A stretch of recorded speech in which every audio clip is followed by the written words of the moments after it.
This is Tracy with Watch Kansas, and today we are discussing the school board race with the Ladies of Lansing. As you know, there's been a lot going on in the school board races across the country this year, and so we're going to go through and introduce the three ladies that are running for Lansing School Board, and then we will go ahead and discuss why they chose to run. Go ahead and introduce yourself. And all right, well, I'm April Cromer, and I actually am a write-in candidate for the unexpired 2-year term. I actually decided to run literally a week ago. And you know, really as a taxpayer and a stakeholder of the community, I've been kind of watching some of the dynamics, and I felt that it would be best. We really need some more conservative people on the board. When I say conservative, I mean fiscally conservative. We need more accountability. We need to consider all stakeholders in the community. And myself as a grandparent, I don't have children in school, but I am a grandparent, and I do pay taxes, and I know a lot of people in this community that feel that their voices aren't being heard. And I thought, well, you know, we just need a little bit more conservative voice in there, and I'll do a write-in campaign and see how it goes. All right, Mary?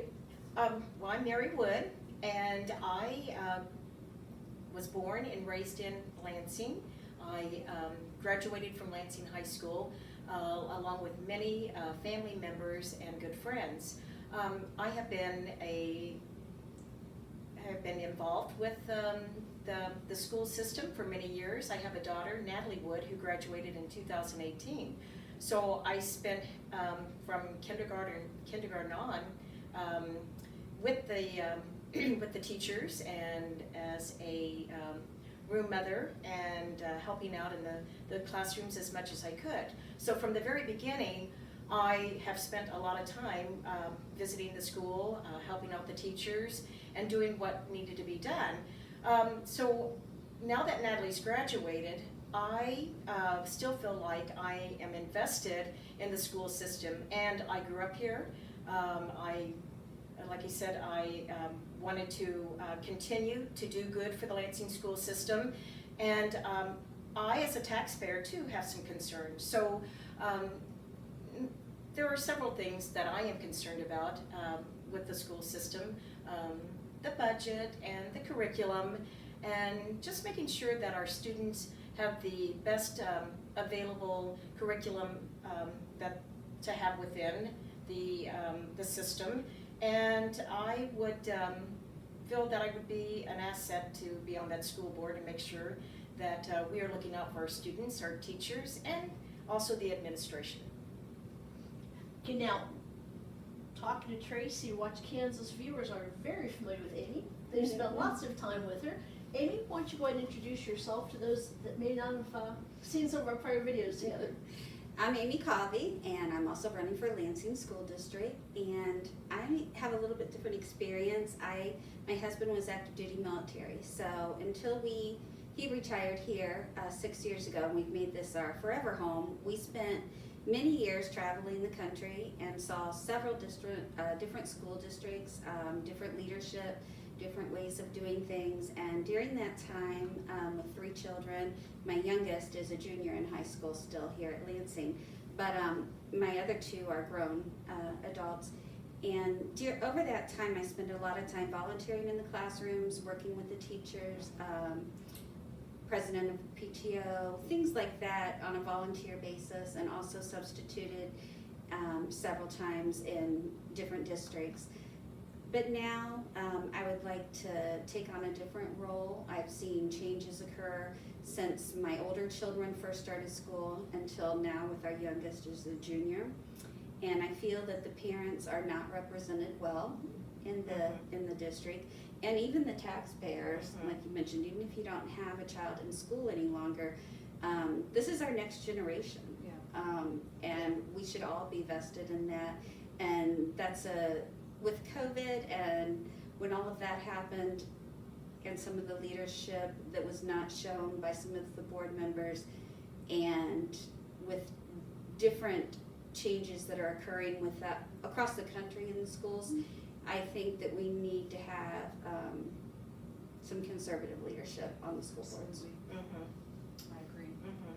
I think for the most part, everybody's in firm agreement with that part. Mhm. Yep. Yes. Now, At least in this room. oh, Yeah. yeah, definitely, that is true, without a doubt. Now, as we've gone through, I'm sure my viewers know that I've spent a lot of time with you ladies, and we've done different things. You've been on not only my shows, but you've been on with Tony Barton with Be Courageous. And one of our biggest things people like to ask about when I'm out in public and I run into people and I'm at rallies and such, and not just why are you running, but what is your biggest thing? What is the most important thing? Everybody has a lot of issues that they want to see happen. But what is, just briefly, and then we'll get into it in other videos, this is a series, part of a series, what is your number one? Oh boy. April. Wow, that's a really big question because, I was a single mom and I raised my two daughters on my own, so I can relate to that particular type of parent, so to speak. And I know that, my daughters were both very active in school and I was involved with everything.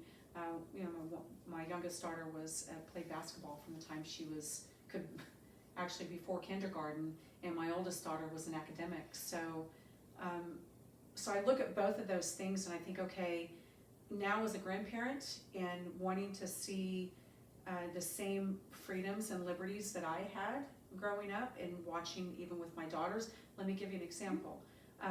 Before the school could do anything with my daughter, like they had to have permission from the parent. Sure. And I'm starting to see kind of a different pendulum swing with that going on right now. I don't think that it's a good idea for the education system to try to remove the parent from any involvement with their education, whether it is an extracurricular activity or if it's with their education. I think parental involvement, community involvement is important. So I guess my number one thing would be to see more community involvement, more people, other stakeholders. And I keep emphasizing that because, like I said, I'm a grandparent, but I was a very active parent. And even when we moved to this community 7 years ago, I've been involved. I have a lot of friends here, and I've heard a lot of complaints. And we want to keep this a family community, a family-oriented community. And we don't need to see the division. We don't need to see parents being told you can't come into the classroom, parents being told you have to do this with your child, you can't do that. So for me, number one thing is community involvement, specifically with the parents, grandparent input also. Oh, So, always. yeah, absolutely. Aunts involvement I'm a little too. biased with that, so yeah. Well, and I follow that. I'm not a grandparent, with my Natalie just graduating in 2018, but I have nieces and nephews that have children in the school system, and I guess really one of the big things that really inspired me to run for the school board was really the last couple of years and especially with our last election and big changes that have taken place since 2019, 2020. So going through that period and just seeing like I said, and I might harp on this just a little bit, but the curriculum out there, one of the things that really had me kind of fired up, and I know we say it over and over again, but was critical race theory. And so I, through this last 2020, with the students going remote at home, going remote learning, it was surprising to see actually some of the things that were being said by some of the teachers, political and personal agendas being taught in classes, with even in like a math class. So just seeing that firsthand with some of my nieces and nephews' children going through the Lansing school system, I became really concerned about that. And so that was one of the major issues. And again, being, and for those that are, planted here in the community now, but growing up here in Lansing and living here all my life, I'll tell you what, it really hurts and breaks your heart to see the kids and the schools taking a total different view of things, maybe morale, morals. I think we've taken a lot of things out of the schools that I think parents would really be surprised at, and I know that grandparents are, and then the investors themselves, the taxpayers. Yeah. So that really had me fired up to get involved and continue to become an invested member of the community, because I love this community and I just want to make sure that it continues to head in the right direction. And also, you know, there's just some other things out there, and I really want it to be a positive experience being on the school board and being able to work with everyone. Yes. Like I said, the students, the teachers, and the administration. But there are some things that do need to be taken care of, and so that's what we're all about, and that's what we want to see. Amy? Well, for me, there were several reasons. Most people would probably say that my major reason is CRT I know. also, because that's okay. what they seem to stick to me. But Fox News honest, Amy. right? Yes.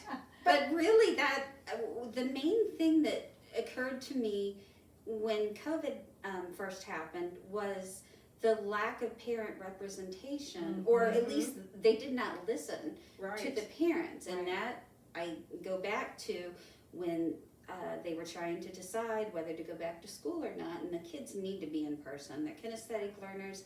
They need to be, you know, on-site learning. Yes. And Yeah. they put out a poll to the parents, a survey via email.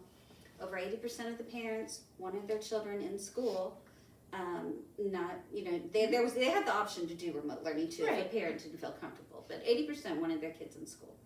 So when they took that to the board, there were several board members, 3, that did not want to take that into account and wanted to go back. Either one of the board members specifically, I know, wanted to go all remote, and some of the administrators. And then the final vote was 4-3. It shouldn't have been that close at all. You know, they're there to be a representative of the parents and the voters, the constituents. And instead, they did not listen, and that vote it was very, very close. The meeting went on forever. The kids almost didn't go back, and in that, they only went back 4 days a week. And then a few months later, they were forced back to remote learning for some time, based on gating criteria that the county health had put out. And again, there's no set defining statutes for that, and so the leadership is lacking in that. We need a set policy. We need to get all of that nailed down. And I just felt like the parents weren't represented, and that goes into critical race theory also. Yeah. When I knock on doors, I don't tell them what I'm there for. I ask them what they're concerned Absolutely. And that is one of the number Yeah, one it is concerns. almost all the huge parents, concern. and that's not me telling them that. That's them telling me Absolutely. and what they've heard with their children, what they have been bringing home, some of the training that's been implemented at the school, and this is occurring nationwide. And for something that they say that doesn't exist, they are sure against a policy that does not allow it to be taught, which is kind of striking. You to know, me. I'd like to kind of piggyback on that though, because, you know, we all know like COVID was a big deal, and, you know, all of us in some form or fashion was affected by COVID. Absolutely. And fear is such it has been a driving force with everything in this nation. And, you know, I don't understand that, and maybe I'm just a different character, but I realize there are some people that are very afraid. And, Absolutely. and you know, as a school board member, I think what's happening is I'm seeing a shift of what I've been witnessing, and I've been witnessing with other school boards around the nation, is they have one agenda, but they're not looking at every aspect. So, you know, I know everyone in this room that when we're elected on the school board, that we would take into consideration everybody's concerns. You can't discount, like Amy, I've watched people discount you because they don't like the fact that you stand against critical race theory. I'm against critical race theory. I know Mary's as well as I am. against Yes. critical race theory. But I don't want to sit there and you know, discount people that are pro-critical race theory. Exactly. But there has to be a good balance, and that's the problem when you have different ideologies, how do you balance that out within a community where you, there are differences? Now for Lansing, it's different because it is a conservative, it really is a conservative community. And that's why we chose to move here when we moved here from Colorado 7 years ago. We specifically picked Lansing.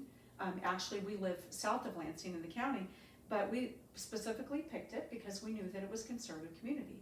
So with that being said, we pretty much represent a conservative community, but we do have to be able to reach out to others that don't think like us. What I've noticed is that those who don't think like us want to silence us. Exactly. And I don't like that type of leadership. I don't think it's appropriate to lead people in that manner. I think people should be able to balance out every aspect, because not everyone's we don't even think the same on some topics. And that's okay. It should be okay. So I just wanted to throw that in there. Now, as we wrap up our first episode of Talking to Tracy, one thing we want to remind all parents out there. Now, most of you had your children all last year, which meant you did a lot of teaching in addition to with the teacher. So you know how hard teaching is. So make sure that now that you bought all the school supplies and all the new clothes for school, then you remember the teacher, and if not some dry erase markers, a bottle of wine, maybe a gift certificate for dinner, because they work really hard. Yeah. Well, They certainly do. They do. This is episode 1 of the Lansing Ladies, and check back soon for episode 2. Thanks, guys.